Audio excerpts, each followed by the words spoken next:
जय जिनेन्द्र, जय भोलेनाथ दोस्तों।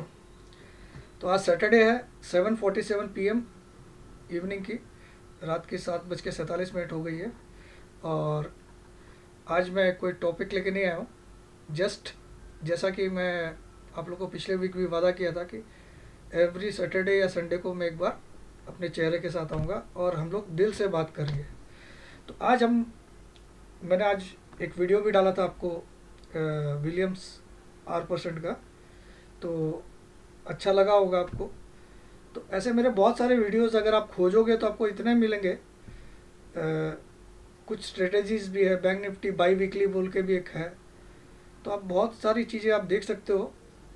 थोड़ा चैनल में आपको खोजबीन करनी पड़ेगी, बहुत सारे वीडियोस है।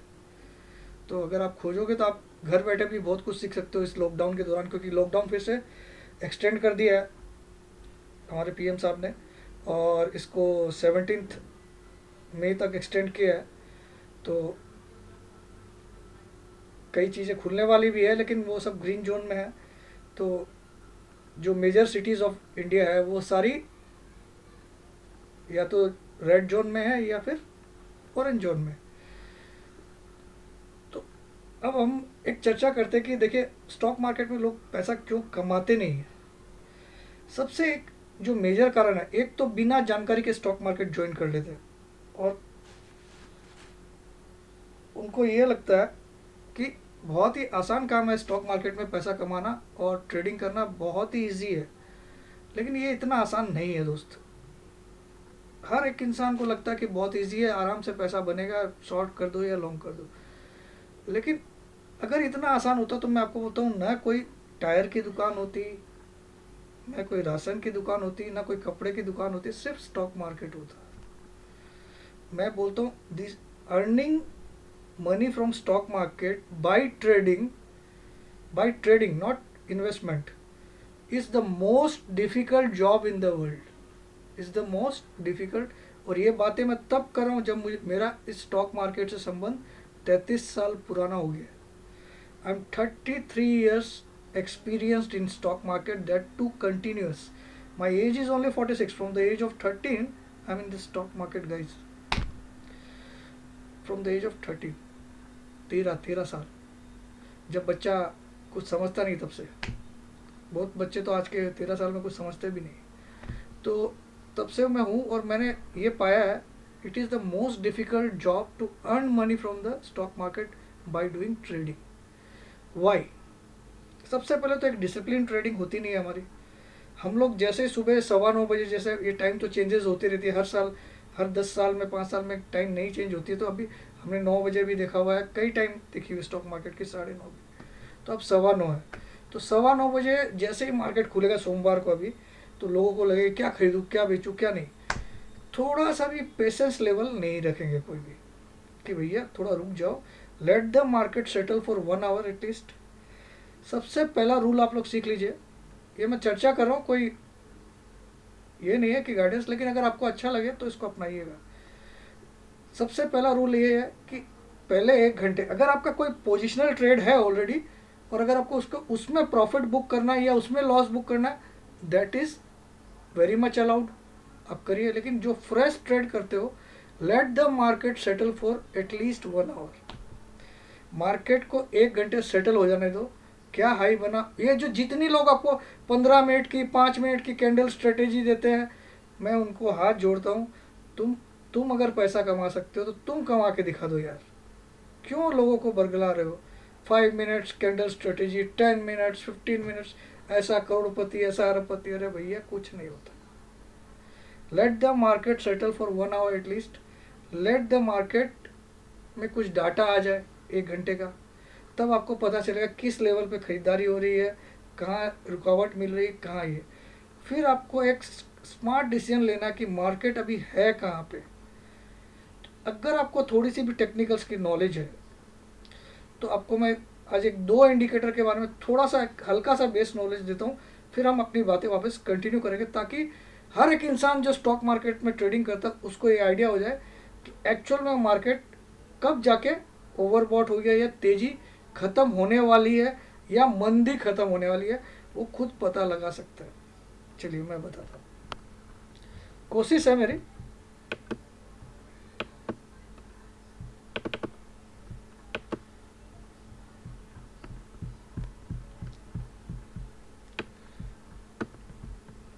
आपको दो इंडिकेटर मैं आज बता देता हूँ, इन दोनों पे मैं काफ़ी रिसर्च कर चुका हूँ। तो यहाँ पे मैं थोड़ा सा इसको जूम कर देता हूँ। आपको मैं दो इंडिकेटर अभी डिस्कस करूँगा जिनके बारे में हम थोड़ी बात करेंगे। और आपको क्या करना है, ये charting.com खोलना है, ठीक है। इसमें आपको यहाँ पे आना है लोअर इंडिकेटर्स में, इस जगह, और इसमें ये स्लो स्टोकेस्टिक करके इसको सिलेक्ट कर लेना। यहाँ आपके कंप्यूटर में या आपके फ़ोन में 14,3 रहेगा बाय डिफ़ॉल्ट। 14 मतलब 14 पीरियड्स की कैंडल, यानी कि 14 दिनों की कैंडल। अगर आप डेली चार्ट देख रहे हो, जैसे मैं 6 महीने का डेली चार्ट देख रहा हूँ, 6 महीने का डेली कैंडल स्टिक चार्ट देख रहा हूँ, तो आप इसमें 14/3 की जगह 15/3 कर दीजिए। बस इतना सा करिए, मेरी थोड़ी स्टडी का एक पार्ट है। और इसके अलावा आप विलियमसन आर, मैंने सुबह आज एक वीडियो भी डाला, उसमें भी 14 रखिए। अब आपको क्या करना है, मार्केट में आपको RSI MACD तो देखना ही है, जिसको आता है देखना, लेकिन आपको ये पता लगा सकते हो कि मार्केट की तेज़ी लगभग टॉप पे आ गया है। कैसे पता लगा सकते हो, जब आपको विलियमसन आर 97 -2 या 3 पे पहुंच जाए। जैसे इस जगह देखिए, इस जगह कोई आदमी अगर बाई करता है तो वो मरता है, क्योंकि यहाँ टॉप बन गया है, ये इंडिकेटर बोलता है। और ये इंडिकेटर का बॉटम में मार्केट का बॉटम बन जाता है। ये इतना सा आसान तरीका है कि आप बीच में आपको कभी भी घुसना, तो 50 के ऊपर है तो तेज़ी का सौदा करिए, 50 के नीचे है तो मंदी का सौदा करिए, ये इंडिकेटर्स में, ठीक है। वैसे स्टॉकेस्टिक जो है, स्लो स्टॉकेस्टिक में भी आप देखो, इसकी बाय डिफ़ॉल्ट वैल्यू 0 to 100 होती है, स्लो स्टॉकेस्टिक की 0 to 100। ये देखिए आपको नीचे 0 दिख रहा है, इधर दिखा देता हूँ, यहाँ देखिए आप 0 दिख रहा है और 100 दिख रहा है, और बीच का लेवल 50 है। इसका भी बीच का लेवल -50 है, क्योंकि इसमें माइनस के फिगर्स हैं। तो 50 के ऊपर का जोन पॉजिटिव है, 50 के नीचे का जोन नेगेटिव है। पहली बात, स्टॉकेस्टिक जो इंडिकेटर है उसमें ये मिस्टर जॉर्ज लेन ने बनाया 1950 में। इनका कहना था कि 80 पे ओवरबॉट हो जाता है स्टॉकेस्टिक और 20 पे ओवरसोल्ड हो जाता है। लेकिन मेरा ऐसा मानना है कि इसको आप बिल्कुल भी ध्यान मत दीजिए। आपको ध्यान क्या देना, जब स्टॉकेस्टिक 95 क्रॉस कर दिया है, तब समझ लीजिए मार्केट का टॉप बनने वाला है। 95 क्रॉस कर दिया, लेकिन टॉप मैंने देखा जनरली 98 पे जाके तो बन ही जाता है। 98 आने के बाद एक बार के लिए टॉप बन जाता है, उस दिन तो करेक्शन आना तय है। आप लिख लो, अपनी डायरी में लिख लो। अगर ये स्टॉकेस्टिक की वैल्यू, इसमें दो होता है स्टॉकेस्टिक में, K% और D%। इसका मतलब समझाता हूँ। ये K% को आपको देखना, जो K% लिखा हुआ है, इसकी वैल्यू देखना। और ये D% क्या होता है, जस्ट इसकी 3 दिन की एवरेज। डी में आप देखो 3 लिखा हुआ ना, इसकी 3 दिन की एवरेज। जैसे इसकी शुक्रवार की ये थी वैल्यू, तो गुरुवार की कुछ और गुरुवार की ये वैल्यू थी, तो बुधवार को हो सकता है 96 थी, और मंगलवार को हो सकता है 95 थी। तो इन तीनों को ऐड करके डिवाइड बाय 3 करोगे तो ये D% निकल जाएगा। D% का और कोई यूज़ नहीं है, ठीक है। तो आपको K% की वैल्यू देखनी है। जब ये 97 96 क्रॉस कर जाए, तब समझिए तेजी का आखिरी पड़ाव आ गया। एक बार तो करेक्शन मारेगा ही मारेगा मार्केट। वैसे यहाँ पे नीचे की तरफ में वो भाई साहब ने आपको 80 और 20 बताया, लेकिन यहाँ पे आप जब ये 3 या 4 के नीचे आ जाए, 4 के नीचे आ जाए, तब समझिए मंदी खत्म होने वाली। चलिए मैं आपको थोड़ा सा एक बार दिखा देता हूँ ताकि आपका नॉलेज बढ़ जाए। अब देखो यहाँ पे जो मंदी खत्म हुई थी, इस जगह देखिए, इस जगह स्टॉकेस्टिक देखिए कहाँ पहुँच गया था, 5 के आसपास। मतलब जब ये 10 या 6 9 या 8 के नीचे चल जाए, समझिए मंदी खत्म होने वाली है। और 2 पे तो गारंटी मान लीजिए, अगर वो ए ग्रुप का स्टॉक है, चाहे वो निफ्टी या बैंक निफ्टी है, चाहे ए ग्रुप का स्टॉक, ए ग्रुप मतलब जो निफ्टी के 50 स्टॉक या सेंसेक्स के 30 स्टॉक, तो उसमें तो ये गारंटीड काम करे। गारंटीड वर्ड यूज़ कर रहा हूँ मैं यूट्यूब में। अगर 98 आता है, इसके पिताजी, इसके दादाजी, इसके नाना जी, क्योंकि मैंने ये 50 हज़ारों बार चेक कर लिया है।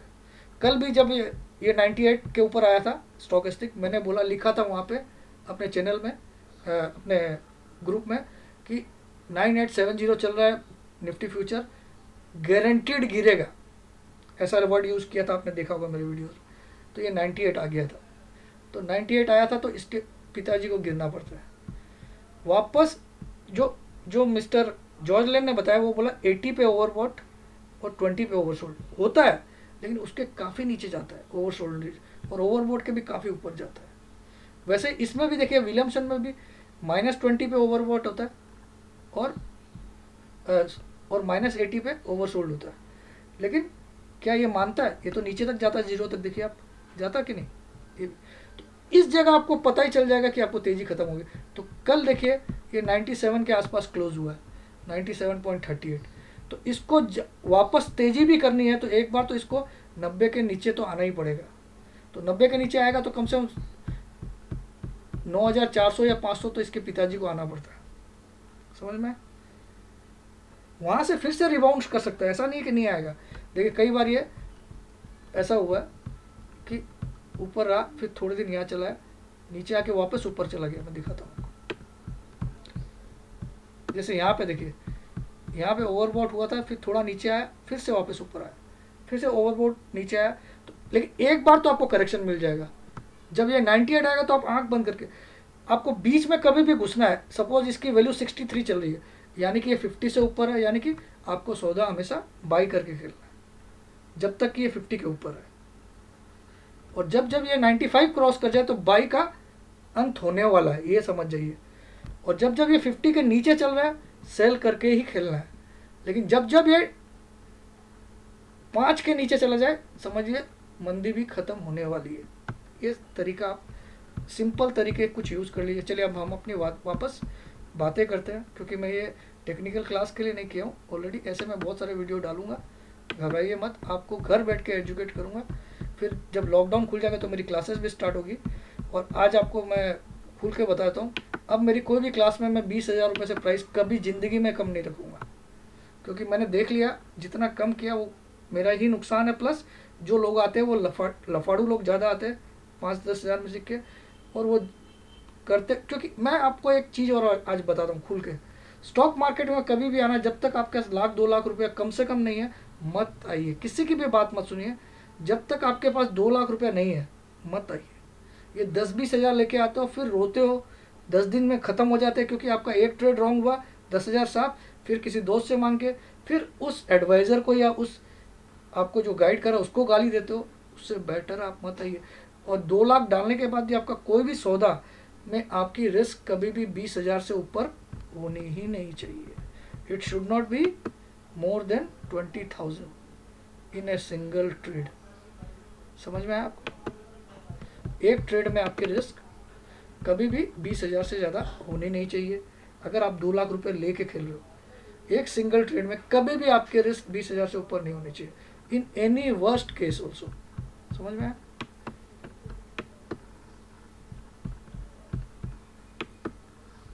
तो आपको यही ध्यान रखना कि जब जब आप ट्रेडिंग में उतरे, पहले तो अपना कैपिटल का पहले कंट्रोल रखें। और एक दिन में आपका गेम खत्म नहीं हो, एक सौदा रॉन्ग हो गया, उस दिन आप, जिस दिन आपकी रॉन्ग गाड़ी पड़ गई ना, उसी दिन आप समझिए आज मेरा दिन रियल में ख़राब है, उसको मेकअप करने के चक्कर में उस दिन ट्रेडिंग मत करिए। शांत हो जाइए, 10,000 गया, शांत मन से स्टडी करने बैठ जाइए कहाँ गलती हो रही है। कल आप फ्रेश दिमाग से आइए, मैं बोलता 10 की जगह 15 निकाल लेंगे। तो ये कंट्रोल ये आपके अंदर जिस दिन आ जाएगा, स्टॉक मार्केट में आप पैसा हारना बंद कर दोगे। मेरा चैलेंज है। मैं आज बोल रहा हूँ, मैंने 750 क्वांटिटी पुट ली है उस दिन। किसकी? निफ्टी की। कब लिए मालूम आपको? 3:25 पे। कौन सी पुट लिए मालूम है? स्ट्राइक प्राइस सुनोगे आप लोग? 9,700 की। मंडे को आपको पोजीशन भी दिखाऊंगा, चिंता मत करिए। तो ये एक कारण है कि मुझे पता है कि क्या हो सकता है, क्योंकि वहाँ 98 आया और एक बार करेक्शन मार के 9700 भी आया। और वो 98 में आप कोई भी स्टॉक ले लो जो भी ए ग्रुप का होगा, उसके पिताजी उसके दादाजी को एक बार तो 1% गिरना ही पड़ेगा, 1% मिनिमम इंट्राडे में। ये तो गारंटीड वर्ड यूज़ कर रहा हूँ मैं। ये इस तरह से आज तक वर्ल्ड में किसी ने स्टडी नहीं किया। ऐसा कोई भी वर्ल्ड में बंदा नहीं बोल सकता कि इस पॉइंट पे आने का तो डेफिनेटली गिरना पड़ता है। ये मेरी रिसर्च, इसके लिए मैं सच बोलता हूँ। 6 या 7 रात तो मैंने सोया ही नहीं था, 6 या 7 रात, इसका एक पॉइंट खोजने के लिए। क्योंकि ये जॉर्ज लिन ने जब फाइंड किया था स्टॉकेस्टिक इंडिकेटर, उनका कहना है, उसके इंडिकेटर को आप पढ़ोगे तो वो बोलते हैं 80 पे ओवरबॉट, 20 पे ओवरसोल्ड, और उसके ऊपर तो जाता ही है। तो मैं उस पर खेलता था तो हमेशा लॉस होता। फिर मुझे लगा इस पर खोजना पड़ेगा यार, कहीं ना कहीं कुछ है इसमें। तो उसको खोजने लगा, 82, 84, 86, 80, 98 जाके मुझे एक पॉइंट मिला कि वहाँ तो डेफिनेटली स्टॉक करेक्ट करता है। उसके बाद अगर वो ए ग्रुप का है और वॉल्यूम वाला है, उसमें एमआरएफ वगैरह मत काउंट करिएगा, और या कोई स्टॉक बहुत बड़ी न्यूज़ पे चल रहा है तो उसको अवॉइड कर दीजिएगा। कुछ रूल्स है वो मेरी ट्रेनिंग में मैं बताता हूँ उसके। बाकी ऐसे निफ्टी बैंक निफ्टी आए तो आंख बंद करके आपको 1% तो उसी समय गिर जाएगा उस जगह। और ये इंट्राडे के लिए है। उसके बाद कई बार होता है कि 94 आने के बाद वापस उस भाव से भी कहीं ऊपर जाने के बाद भी 98 नहीं आते, क्योंकि इसका फॉर्मूला कुछ और है। इसका फॉर्मूला स्टॉकेस्टिक का क्या है मैं बताता हूँ। और इसमें 2 स्टॉकेस्टिक होती है, एक फास्ट एंड स्लो। फास्ट का क्या है, फास्ट का जो D% होता है वो स्लो का K% होता है। फास्ट स्टॉकेस्टिक का जो D% होता है वो स्लो स्टॉकेस्टिक का K% होता है। फास्ट वाले का फॉर्मूला भी है, मैं ढूंढ के दिखाता हूँ आपको, और मेरे पास कहीं सेव होगा तो मिल जाएगा। एक सेकेंड खोज देता हूँ, कोई ना कोई फाइल मैंने सेव कर रखा होगा, हालांकि ये तो नेट में भी मिल जाएगा हमको।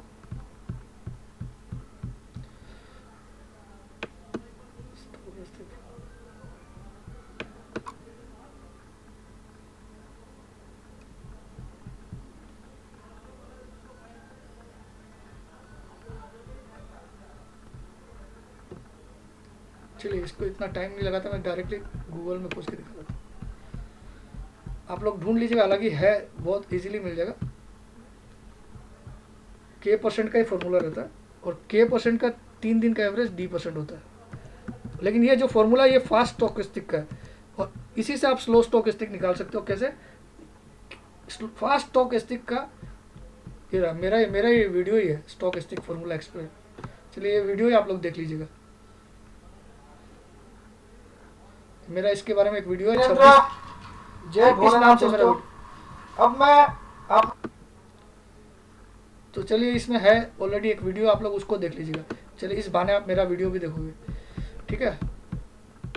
तो ये एक तरीका है, ये 2 इंडिकेटर ऐसा है कि आपको ये पता सकता है कि कहाँ एक लेवल पे जाके ओवरबॉट एक्चुअल में हो गया। बाय डेफिनेशन तो 80 में ओवरबॉट हो जाता है और 20 में ओवरसोल्ड। वैसे RSI बाय डेफिनेशन बोलता है 70 में ओवरबॉट हो गया और 30 में ओवरसोल्ड, लेकिन होता नहीं है। मैंने कई बार RSI को 80 क्रॉस करते हुए भी देखा, कई बार। तो मेरा मानना है जिस समय आपको निफ्टी या बैंक निफ्टी 82 या 83 दिख जाए, उस दिन तो आप सब कुछ छोड़ दो, पक्का भेज दो RSI 14 पीरियड्स वाली RSI, समझ में आया। और डेली चार्ट की बोल रहा हूँ मैं, आवरली और 5 मिनट और आधा घंटा नहीं बता रहा।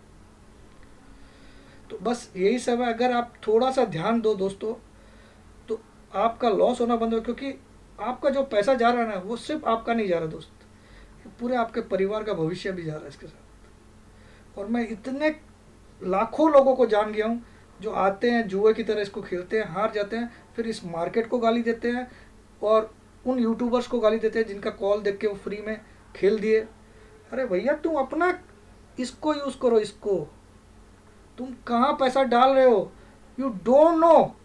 तो क्या तुम्हारे घर में मैं आ जाऊँ, तुम मुझे 10,000 रुपये ऐसे दे दोगे बिना जान के? जब तुम मुझसे 10 सवाल पूछते हो तो इस मार्केट में पैसा डालने से पहले भी इस मार्केट से 10 सवाल पूछो कि मैं इस स्टॉक में पैसा क्यों डाल रहा हूँ।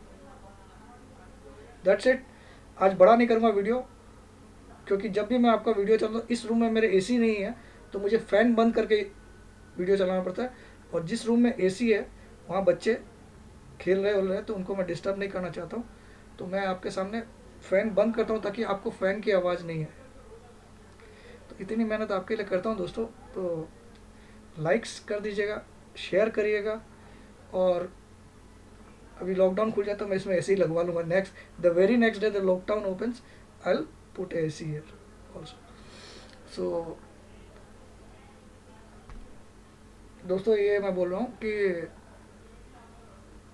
इसको शेयर करना, और जिस भाई बहन ने अभी तक सब्सक्राइब नहीं किया चैनल को प्लीज़ करिए।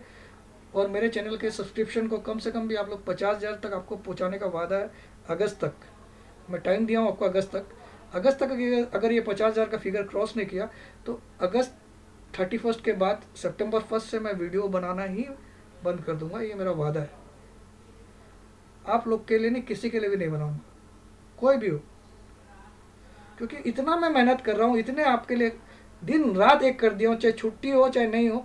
मैं सोचता हूँ ये पब्लिक कैसे भी पैसा, आप सोचो थर्सडे को आज आपको दुनिया में सब बोलेंगे यार मैं भी बोल रहा था गिरेगा गिरेगा, अरे मैंने तो वहाँ लिख के दिया गिरेगा और कॉल दिखाया आपको 9,840 पे तो शॉर्ट दिया हुआ, आप देख लीजिए।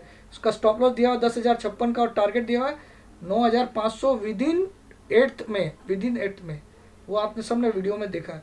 और उसके अलावा 3/13 पे वीडियो बना के बोला कि मार्केट डेफिनेटली गिरेगा, आप लोग शॉर्ट करके जाइए, आप चेक कर सकते हो सारे वीडियो।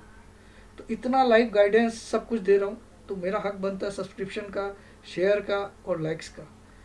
अगर आपको लगता है तो मैं किसी से नाराज़ नहीं हूँ, मैं अपने आप से नाराज़ हूँ कि भैया अपने को जब पब्लिक ही पसंद नहीं कर रही तो अपने को काहे को बनाने का वीडियो, क्यों इतना समाज सेवा करना है।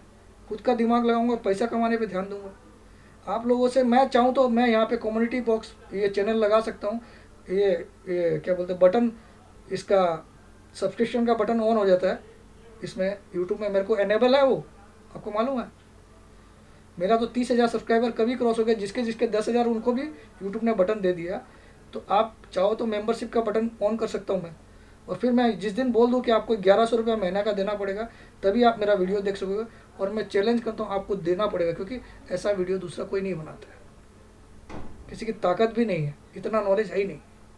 और मैं खुला बोल रहा हूँ यूट्यूब में, दूसरा कोई भी ढूंढ के दिखा देना एक भी शख्स, इंक्लूडिंग जिनके 7-7 लाख सब्सक्राइबर है, उनको भी खुला चैलेंज। वो भी आपके साथ टाइम पास कैसे करते हैं, साइकोलॉजी की बात करते हैं। उनको पूछ लो कि कल मार्केट क्या होगा और परसों क्या होगा, नानी मर जाएगी उनकी भी। और ये प्रमोद जैन रोज आपके सामने लाइव आता है, रोज एवरी डे ड्यूरिंग मार्केट भी आता है लाइव। मतलब मैं रिकॉर्ड उसी समय करता हूँ, उसी समय डालता हूँ। मैं लाइव इसलिए नहीं आता हूँ कि I don't want to indulge in any controversy, क्योंकि वहाँ कमेंट और मुझे नहीं इंटरेस्ट है और ना मुझे कोई वाह बनने में। लेकिन मेरे को अगर आपने पसंद नहीं किया तो मैं वादा करता हूँ अगस्त तक अगर ये 50,000 क्रॉस नहीं हुआ तो अगस्त 31 के बाद 1 सितंबर से आपको वीडियो नहीं मिलेगा। और मैं चाहूँ तो वो मेंबरशिप बटन ऑन कर सकता हूँ, वहाँ पे 1500 2000, जब एरे गेरे नत्थु खेरे भी वहाँ पे ऑन कर रखे हैं जिनको कुछ नहीं आता है। तो मैं तो चाहूँ तो एक दिन में मुझे 200 मेंबरशिप मिलेंगे, एक दिन में, जो 1,000 रुपये पे कर दे। और आपको पता है इस एक एक वीडियो का वर्थ 1,000 रुपीज़ है, एक एक वीडियो का, अगर आप ध्यान से देखो तो। ठीक है, बोलते ना जब हीरा खुद आपको मिलता है तब उसकी पहचान नहीं होती, जब हीरा गायब होता है तब आपको समझ में आता है कि हम लोग इतने दिन कोयले लोगों को देख रहे थे और हीरो को छोड़ दिए। तो you will notice this also after August. So ये आज मैं गुस्से में नहीं बोल रहा हूँ, बड़े प्यार से, लेकिन इतनी मेहनत करता हूँ तो इतना हक भी रखता हूँ। जय जिनेंद्र, जय भोलेनाथ, जय हिंद। जय जिनेंद्र, जय भोलेनाथ और जय हिंद। और सब स्वस्थ रहे, ध्यान रखें अपना, घर पे रहे, बिल्कुल बाहर मत जाइए। मैं तो बोलता हूँ लॉकडाउन भी खुल जाए, अगर आपको बहुत ज़रूरत नहीं है तो 15 दिन तो कम से कम बाहर मत जाइए। Love you all.